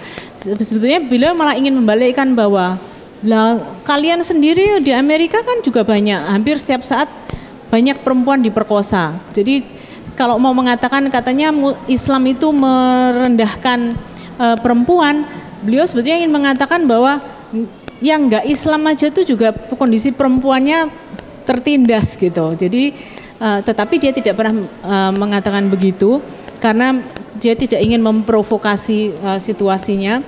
Nah, sehingga itu tadi, ya sudah pokoknya saya yang penting menjalankan hubungan saya sebaik-baiknya dengan Tuhan saya.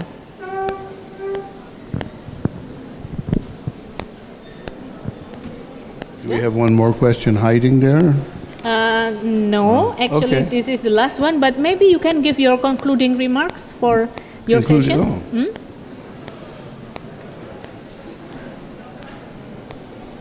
Well, I'd like to thank you very much for hosting me. It's been a pleasure to meet all of you. It's a pleasure to be here.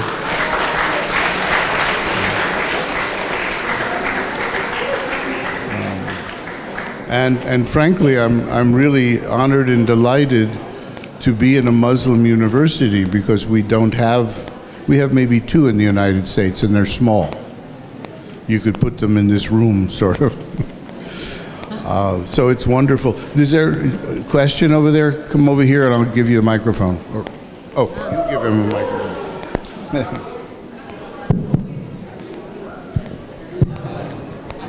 Yeah. Bismillahirrahmanirrahim. Assalamualaikum warahmatullahi wabarakatuh. My name is Saiful. Okay. I have some questions. Okay. As you said, you told us that angels are the highest intelligence, even it's higher than human beings. So, how you can explain this? Wa idh qulna lil malaikati isjudu li adama fasajadu illa iblis. What it means that Allah said that take a bow for Adam before Adam to the angels. So it means I think that angels is below human beings. Okay, let me answer your question. Oh, okay. I didn't say that the angels are higher than human beings. I said that the maqam of the angelic soul, not the angels. Angelic is a modifier. The angelic soul is the level of human beings that remember Allah constantly. They don't turn into angels. They simply begin to have the qualities of some of the qualities of the angels, which is to remember Allah, to be in constant prayer. It's not the same. Rumi, Jalaluddin Rumi put it beautifully. He wrote, Allah, in making a human being, he took a donkey and attached an angel's wings to its tail so that the angelic nature would transform our animal nature, our physical nature. So we have an angelic nature that's not the same as angels. And it's not the highest because the last level I said is the Sirul Asrar, which are those prophets and messengers who attained, in a sense, unity with Allah, who became Abdullah, which means there was nothing in them that interfered with doing Allah's will. Well, that's gone. I mean, that state ended with Hazreti Muhammad sallallahu alaihi wasallam.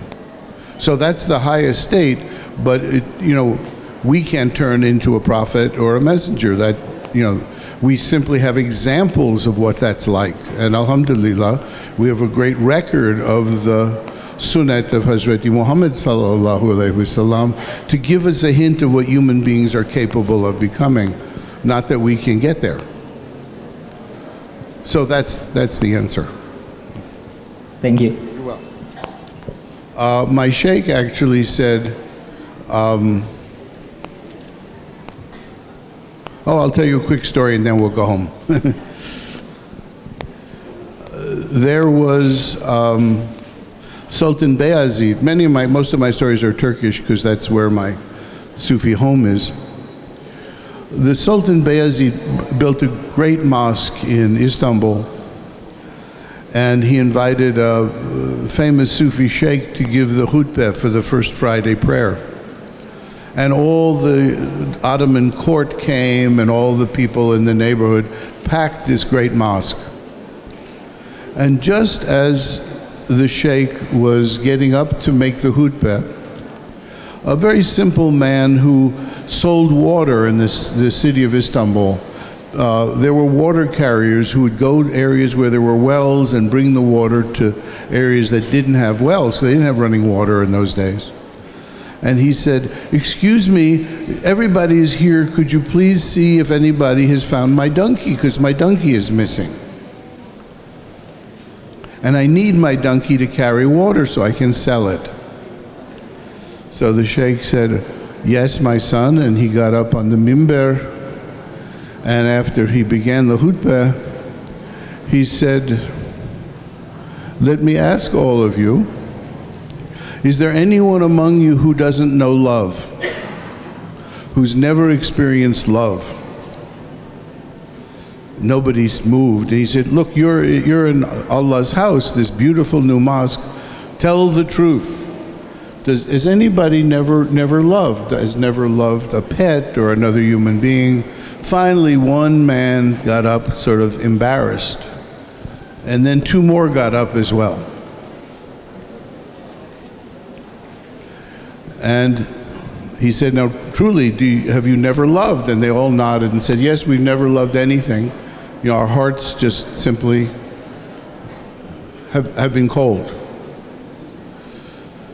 And he turned to the water seller and he said, "You see, you lost one donkey, I found you three." Because a human being who doesn't love is actually lower than the animals. Even a donkey loves straw. A human being who loves can rise higher than the angels. So I leave you with that, because I think in many ways the essence of Islam, the essence of Tasawwuf, is to learn to love, to open our hearts. So thank you very much. Assalamu alaikum.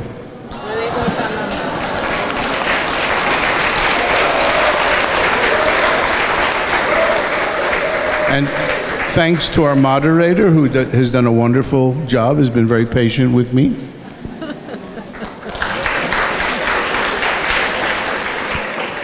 And to our announcer and to all the staff who made this possible.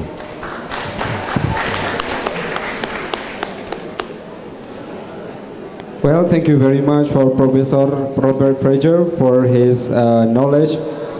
May the knowledge will be useful for us. So the next agenda would be the representative of the gift or the souvenir coming from Universitas Samadalan that will be delivered by the Dean of Faculty of Psychology, Universitas Samadalan. We would like to invite Dr. Andes Khairul Anam, MSA, Psychologist.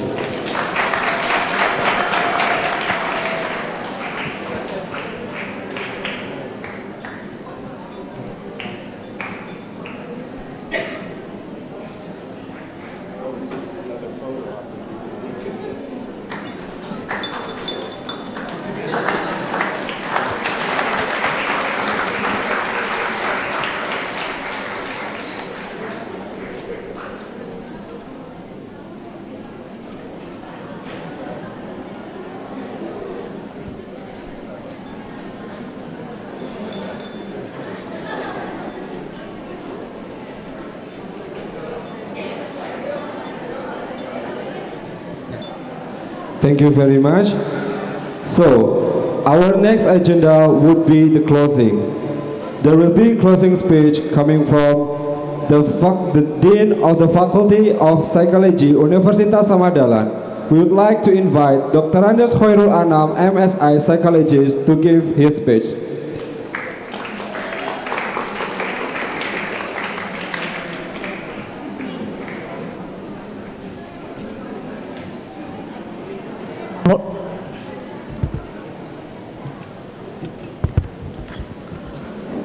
Assalamualaikum warahmatullahi wabarakatuh. Alhamdulillahirabbil alamin wa bihi nasta'inuhu ala umuri dunya waddin. Asyhadu an la ilaha illallah, asyhadu anna Muhammadan abduhu wa rasuluh. Allahumma shalli ala Muhammad wa ala alihi wa sahbihi ajmain. Amma ba'd.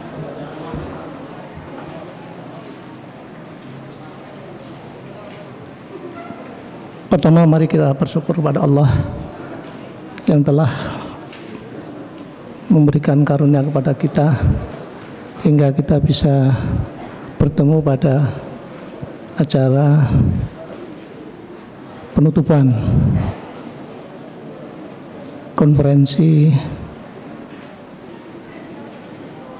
Islamic Psychology pada sore hari ini. Yang kedua, kami sampaikan terima kasih kepada semua pihak, khususnya thank you for Prof. Fraser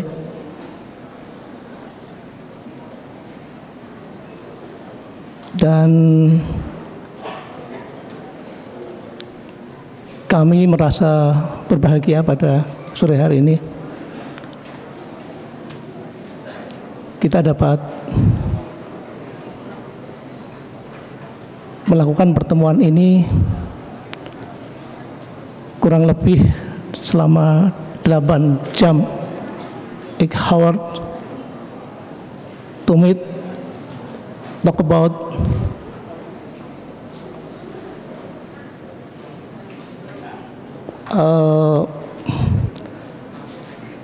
Islamic psychology. Dan hari ini, saat ini kita akan melaksanakan penutupan dan saya tahu persis saudara-saudara semua sudah ingin segera melanjutkan acaranya pada sore hari ini.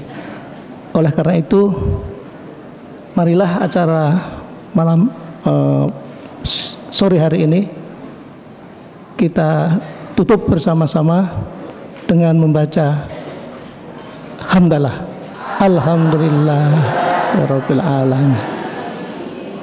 Terima kasih dan maaf. Assalamualaikum warahmatullahi wabarakatuh.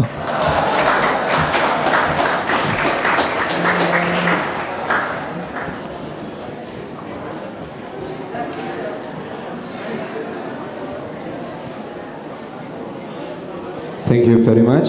So the next will be the closing session. The closing session consists of the conclusion of the conference.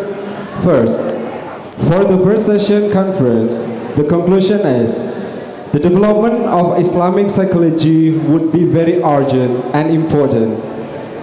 The more answer and challenge and problems in this era, because we know that the concept of Western psychology couldn't handle the problems in nowadays. Right now, the students of psychology is spread all around the world. They learn about psychology and they learn Western psychology and following certain concepts such as the Freud concept. This concept is basically very strong and hard to be changed. Thus, what we can do as the Muslim, what we can do is that doing an Islamization of psychology theory from Western. How to do that? We could try to find an aspect of Western psychology such as filtering and take what's good from the Western psychology, then we could combine with the Islamic values. 5 steps to do the Islamization. First, we should know well what psychology is. Second of all, we should know what is Islam. Third, to be ikhlas in developing Islamic science. Fourth, to know or understand the holistic value of Islam. The last of all, that we should be creative and highly analyzed to make lesson and Islamic psychology blend together. From our second session, we have 4 levels of soul awareness. First is mineral, second is vegetative or the plant, third is the animal, and the last of all is the human. What's difference? First, mineral. These minerals are the one which is stagnant, cannot grow, and cannot do anything.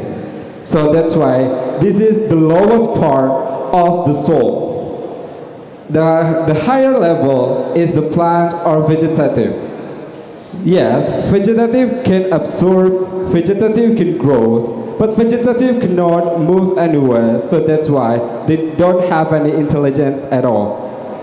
The next is the animal. They could move, they have, what's so different is that they could move, and also they have emotion and desire.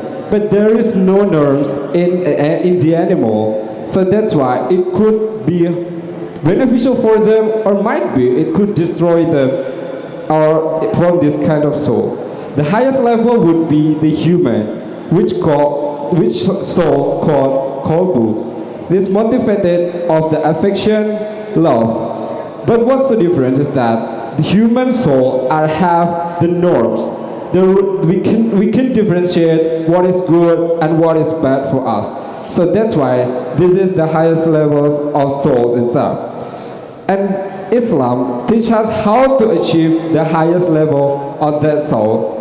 How to achieve that? First, we should be grateful or bersyukur to our God, Allah Subhanahu wa Ta'ala. Second of all, we should open our heart by, for example, studying Asmaul Husna with love. The last of all, that we should be to serve Allah by our obedience, doing obligation, doing the norms, and so on.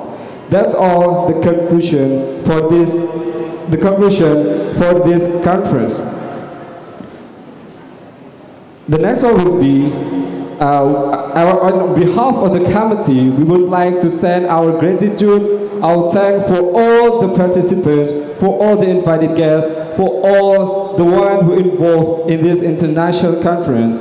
We also would like to send our biggest condolences, our biggest apology if we, from the committee, we have inconvenience, we do several mistakes, we do apologize. So, this is the end of our session. Let's close by saying Alhamdulillah together. Alhamdulillahirabbil alamin. Wassalamualaikum warahmatullahi wabarakatuh.